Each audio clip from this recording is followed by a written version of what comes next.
the most feared rugby teams of all time. In the history of professional rugby, there have been very few teams that have put fear into the hearts of their opposition week in, week out. Let's check out some of the most feared teams in rugby history, who are pretty much impossible to beat. New Zealand 2010s. There is no way we could do this video and not talk about the All Blacks team that dominated world rugby for an entire decade.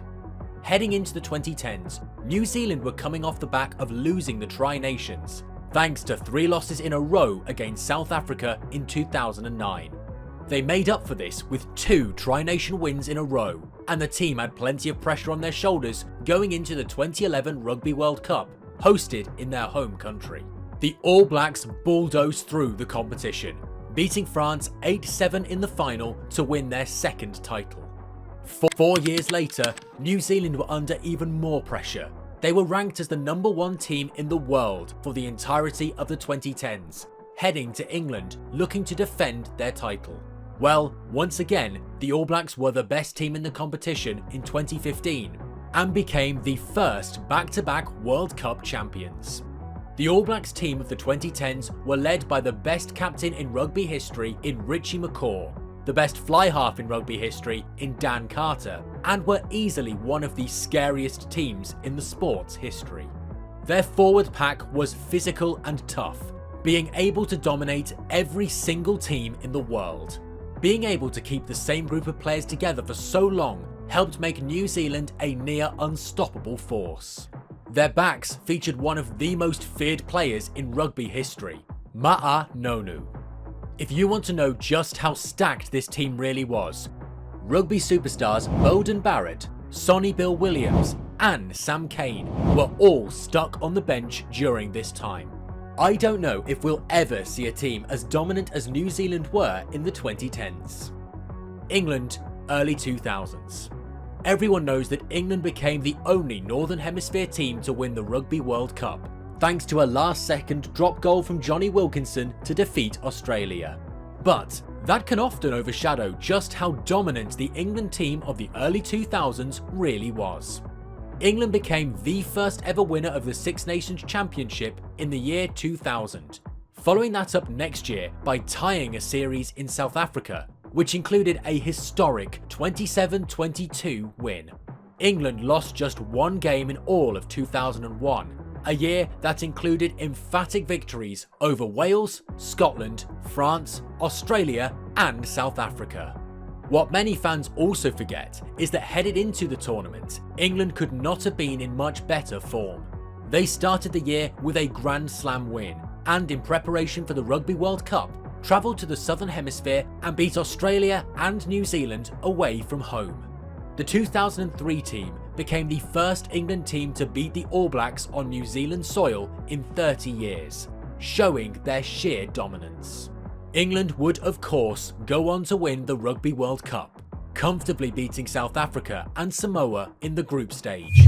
They made easy work of France and Wales in the knockout stages, just as they had done in the Six Nations. The legendary team featured countless icons of the sport. Jason Robinson was a nightmare for opposing defenders, and there have been few rugby leaders as brilliant as England's Martin Johnson. 2003 hero Johnny Wilkinson added the finishing touches to arguably the best ever English team. South Africa, 2019 to 2023. Fear doesn't always come from just success. It's also how tough and difficult it is to play against a certain opposition. There is no team who has put more fear into their opponents in recent years than the Springboks. South Africa have always excelled at Rugby World Cups, and they started 2019 in fine form, beating Australia and Argentina comfortably to win the Rugby Championship for the first time in a decade. It kicked off what turned out to be a very successful year for the Springboks, as they would end up defeating England to become World Cup champions for a 3rd time. But the Springboks were not as successful as they would have hoped. They soon lost their world #1 ranking and suffered shock losses to Australia, Wales, England and France in that time. But one of the things that made this team so scary is that they stepped up on big occasions. Despite losing the first test match, South Africa won the series against the British and Irish Lions in 2021, with the boot of Morn Steyn proving the difference. Even though they were pretty big underdogs, the Springboks still managed to retain their world title with 3 one-point wins in a row. This period of South African rugby was successful because of the physicality this team brought. Their starting 15 featured monster athletes like Eben Etzebeth, Bongi Ambanambi, and Damien Del Allende.